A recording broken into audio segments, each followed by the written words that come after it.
Santé au pluriel. Santé au pluriel, c'est le grand moment de partage des informations sanitaires sur Canal Innovation Bénin+. Santé au pluriel sur Canal Innovation, c'est un médecin averti qui nous parle des questions de santé et de bien-être. Santé au pluriel sur Canal Innovation Bénin+, c'est la prévention des maladies qui est assurée.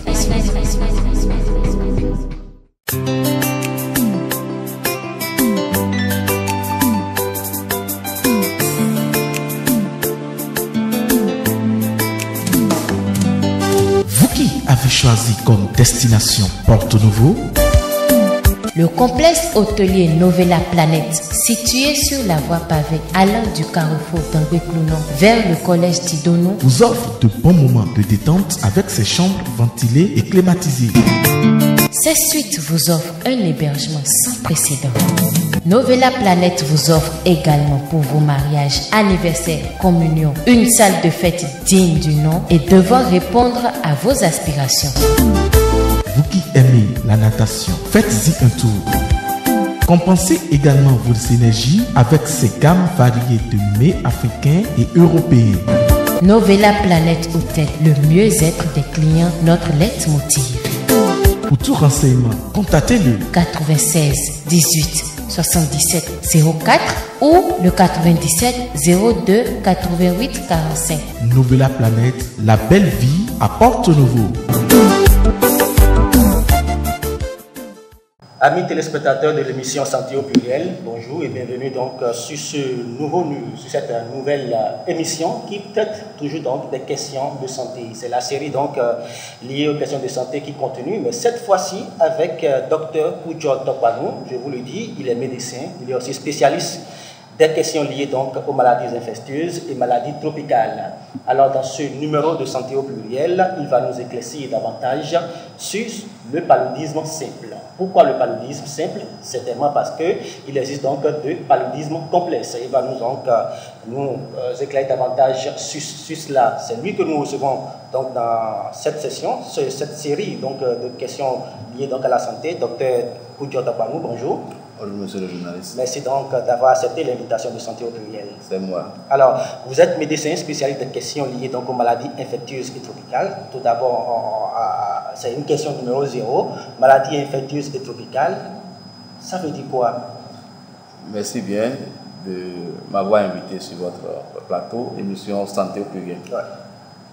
Pour dire ce qu'on peut mettre dans maladies infectieuses et tropicales, d'abord, il faut dire infectieux, c'est que c'est lié aux infections. Et les infections sont dues à 5 grands groupes de micro-organismes que nous pouvons dire en termes vulgaires des microbes. Et on peut citer parmi donc, ces microbes, il y a les bactéries, il y a les virus, il y a les champignons, il y a les parasites et il y a autre groupe que nous appelons les prions. Je vais donner rapidement des exemples. Si nous prenons les bactéries, par exemple, nous avons comment la tuberculose. C'est dû à une bactérie qu'on appelle le bacille de Koch. Okay. Voilà. Nous prenons les virus. Il y a les virus de l'hépatite, du VIH, SIDA et autres. Si nous prenons les parasitoses, c'est sûrement les vers intestinaux. C'est un groupe de parasitose. Si nous prenons ensuite quel autre groupe, je n'ai pas dit, j'ai pas des bactéries, virus, parasites, les champignons.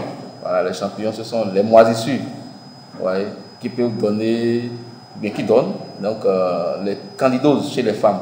Okay. Les candidoses vaginales chez les femmes, c'est dû donc à des champignons. Voilà un peu. Tropical, maladie tropicale. Tropical, c'est parce que souvent vous avez le monde est subdivisé en région tropicale et région tempérée. Voilà, nous sommes dans la région tropicale. Et le climat tropical est un climat qui est favorable aux infections. Ouais, les infections que nous avons en Afrique, par exemple, en région tropicale, ce n'est pas forcément le même type d'infection que nous avons en Occident. Vous comprenez, parce que les microbes ne sont pas les mêmes. Les germes, c'est pas. Donc, nous sommes spécialistes des questions de santé liées aux affections qu'on rencontre sous nos cieux, donc en région tropicale. Dans le paludisme? Bien sûr, dans le paludisme. Il y a une maladie tropicale. Okay, une maladie tropicale. Ça a l'air d'être une question beaucoup plus africaine qu'européenne. Bien sûr, bien sûr. Donc voilà. Le paludisme, c'est une maladie tropicale. Alors, dans ce numéro de Santé au pluriel, nous allons donc parler du paludisme, mais spécifiquement du paludisme simple. Alors, déjà, pourquoi paludisme simple? Est-ce qu'il y en a des complexes? Oui, il n'y en a pas de complet, mais il y en a de grave. On dit paludisme simple et paludisme grave. Le paludisme simple, c'est ce paludisme que toi et moi, l'enfant, tout le monde peut contracter, mais être encore conscient, être encore capable d'aller et venir. Mais le paludisme grave, quand ça devient grave, c'est que l'enfant ne peut plus bouger. Le paludisme grave est associé au paludisme avec un coma. Le paludisme grave est associé au paludisme avec anémie, où il faut forcément transfuser la personne. Le paludisme grave est associé à ce paludisme avec émission d'urine noire, Coca-Cola. Donc ça, c'est un peu les différents types de paludisme grave qui ne sont plus dans la même typologie que le paludisme que toi et moi, on peut être en train de faire, aller manger, avoir seulement chaud, mais aller et venir. Quand c'est grave, c'est que la personne doit être forcément hospitalisée. Voilà. Donc, dans ce numéro, nous allons donc parler donc, du paludisme simple. Alors, ce paludisme simple-là, comment ça se manifeste? D'abord, il faut définir le paludisme simple. Il faut dire que c'est une affection fébrile. Et quand on dit fébrile, c'est qu'il y a fièvre. Il n'y a pas de paludisme sans fièvre. Ok. Voilà, il n'y a pas de paludisme sans fièvre. Donc, c'est une affection, c'est une maladie avec fièvre, mais qui est causée par la piqûre de l'anophèle femelle. L'anophèle, c'est un moustique. Donc, anophèle femelle, donc il y en a de mâles comme de femelles. Donc, l'anophèle femelle, c'est lui qui va vous donner au cours de sa piqûre nocturne, au cours de son repas, donc il vous injecte les germes, les microbes du paludisme dans le sang. Et ça va faire son cours 3, 4, 5, 6 jours et vous allez compter par sentir le premier signe qui est forcément la fièvre. Il n'y a pas de paludisme sans fièvre. Donc, vous sentez la fièvre, vous allez sentir des maux de tête aussi, vous allez sentir un malaise, que ça ne va pas dans votre corps. Pour certains, c'est des courbatures, donc ils ont des douleurs au sein des articulations, un peu partout dans le corps. Vous allez avoir un manque d'appétit, vous n'aurez pas envie de manger. Le repas que vous trouvez avant et que vous affectionniez, vous allez voir, c'est un dégoût que vous allez ressentir.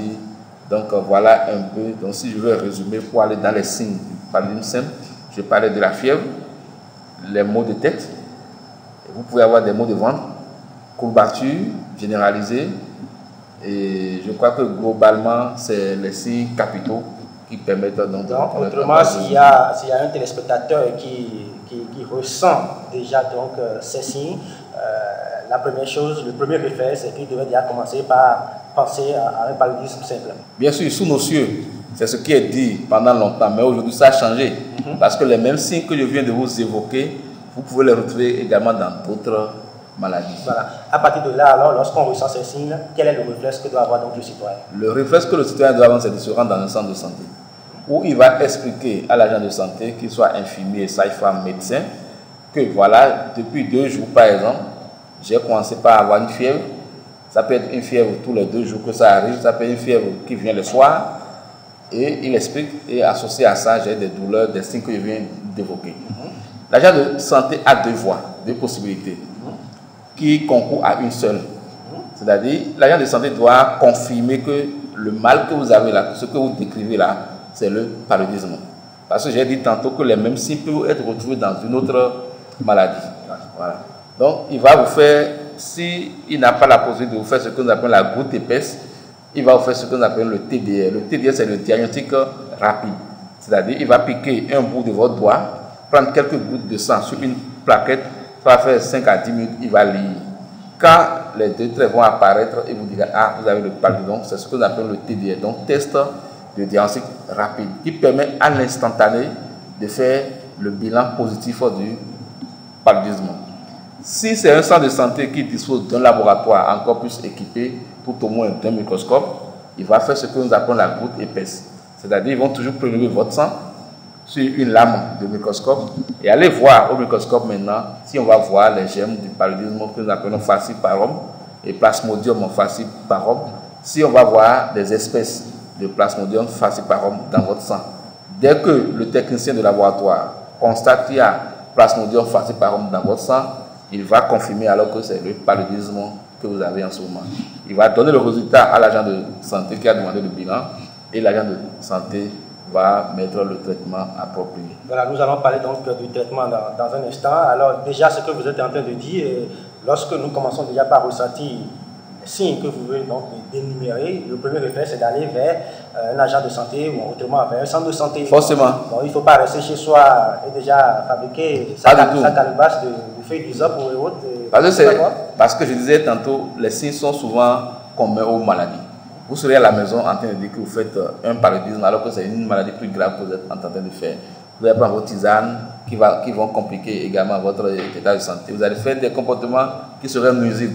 Et même quand vous irez au centre de santé, maintenant, l'agent de santé aura du mal à diagnostiquer. Donc le premier réflexe aujourd'hui, c'est de se rendre dans un centre de santé. Voilà, alors j'ai fait mon test et que je suis déclaré positif au TDR ou bien la goutte épaisse. Qu'est-ce qui va suivre? Ce qui va suivre, c'est le traitement. Donc, il y a le traitement qu'on appelle le traitement curatif. Aujourd'hui, ça existe également sur plusieurs formes. Mais la forme que nous avons recommandée, qui est recommandée au Bénin pour la prise en charge du paludisme simple, c'est l'utilisation de ce que nous appelons les combinaisons thérapeutiques à base d'artémisinine, c'est-à-dire les CTA. Ouais. Voilà, je ne vais pas donner le nom de combinaison ici, parce qu'on n'est pas là pour faire publicité à une structure. Mais au Bénin, c'est le Coatem qui est retenu. Le Coatem qui est retenu, et c'est un traitement qui se fait sur 3 jours. Donc, et ça dépend des doses et par rapport au poids. Mais globalement, chez nous qui sommes adultes, c'est 4 comprimés le matin, 4 comprimés le soir pendant 3 jours. Le nombre de comprimés varie désormais selon les enfants, le poids et l'âge de l'enfant. Mais c'est un traitement qui se fait sur 3 jours désormais, quand il s'agit du paludisme simple. Alors, je pense que dans toutes sortes de maladies, il y a quand même un traitement qui est toujours en amont donc, de toute maladie, c'est le traitement préventif. Il faut prévenir parce qu'on n'a pas l'intention de tomber malade, donc du coup, il faut prévenir. Mais avant de se prévenir, il faut connaître donc, les facteurs qui favorisent déjà la maladie. Alors, dans le cadre donc, du paludisme simple que nous sommes en train donc, de disséquer donc, à nos téléspectateurs, quels sont les facteurs qui favorisent le paludisme simple? Le paludisme, c'est une maladie, comme on dit, tropicale. Mais au-delà de ça, c'est une maladie de l'environnement. Le paludisme, c'est une maladie de l'environnement. Et si vous constatez bien, les grandes villes, on ne fait pas autant de paludisme dans les grandes villes que dans les villages. Parce qu'il y a des facteurs tels que des facteurs favorisants. Ce sont l'insalubrité. Si je peux le dire comme ça, c'est l'insalubrité. Ce sont les brousses, c'est les eaux usées, c'est les eaux des égouts, c'est l'eau des fosses septiques, tout ce qui peut entretenir la pullulation ou la multiplication des moustiques favorise donc le paludisme. Parce que s'il n'y a pas le moustique anophèle, il n'y a pas la transmission des plasmodium falciparum. Donc nous sommes dans un milieu, c'est une maladie du cadre de vie. Quand le milieu est assaini, vous n'aurez pas de paludisme. Mais tant que le milieu reste insalubre, sale, avec des objets un peu partout où vous végétez dans l'insalubrité, vous allez faire le paludisme. Voilà. Donc les téléspectateurs savent un peu donc déjà pour prévenir le paludisme. En tout cas, il faut déjà commencer par prévenir la multiplication des moustiques anophèles. Mais étant donné que nous sommes dans un environnement que nous tous nous connaissons, est-ce que dormir sous moustiquaire n'est pas aussi une manière donc de pouvoir d'une façon ou d'une autre se protéger la famille?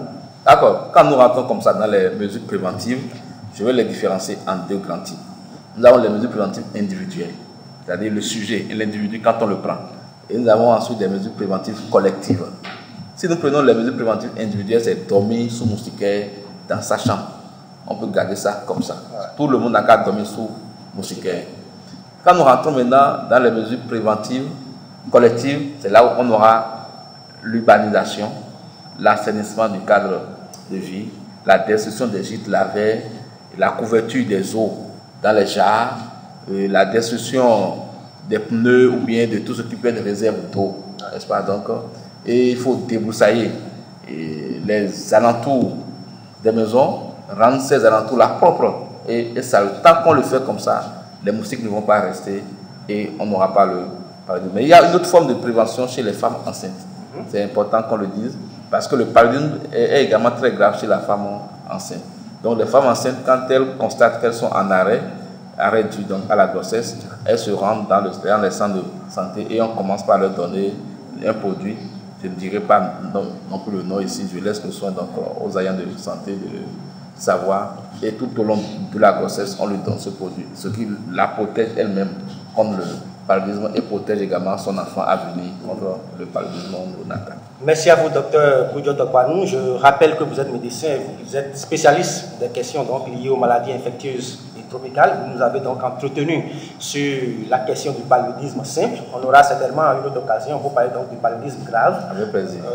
Alors, je rappelle déjà quand même aux téléspectateurs donc, de l'émission Santé au pluriel, s'ils ont des questions à poser donc, pour les émissions à venir, qu'ils peuvent donc écrire au numéro suivant, le 94 97 45 62, le 94 97 45 62 ou le 91 58 20 23 ou le 91 58 20 23. Docteur Koudjo Tokpanou, c'est la fin donc, de cette émission. Est-ce qu'il n'y a pas quelque chose qu'on a oublié?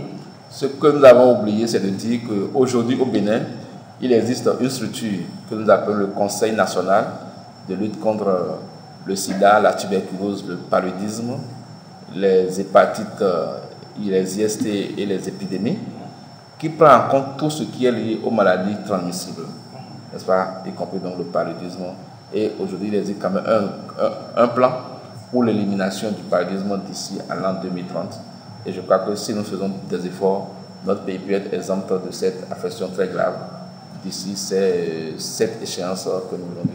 Qui est un objectif de développement durable aussi. Bien sûr. Voilà. Merci à vous donc, docteur Tokpanou. Je rappelle, vous êtes médecin spécialiste des maladies infectieuses et tropicales. Nous vous avons reçu donc dans l'émission Santé au pluriel. Chers fidèles téléspectateurs et téléspectatrices, ce sera tout donc pour ce numéro de Santé au pluriel. À la présentation, c'était Bismarck Sosa. Nous vous avons entretenu sur la question donc du paludisme, mais nous sommes restés uniquement donc sur le paludisme simple. À la prochaine pour un autre numéro de Santé au pluriel.